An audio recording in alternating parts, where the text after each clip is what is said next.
Hello, people. So, there is this show called The Fabulous Lives of Bollywood Wives that is on Netflix. And oh my god, when it comes to reality TV, it's one of the better shows that have come out of India, I would say, because normally reality TV is all about Big Boss and shows like that.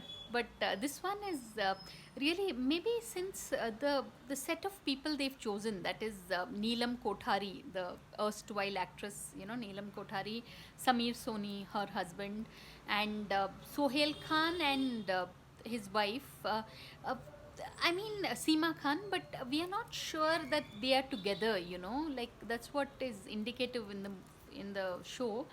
But it's just a very it gives you it's a very interesting show, and it gives you an insight into the lives of the cream de la cream of Bollywood, whatever this very upper crust of Mumbai Bandra society. So try and catch it, people. It's called Fabulous Lives of Bollywood Wives, and you can find it on Netflix. So on that note, thanks for watching, and please subscribe.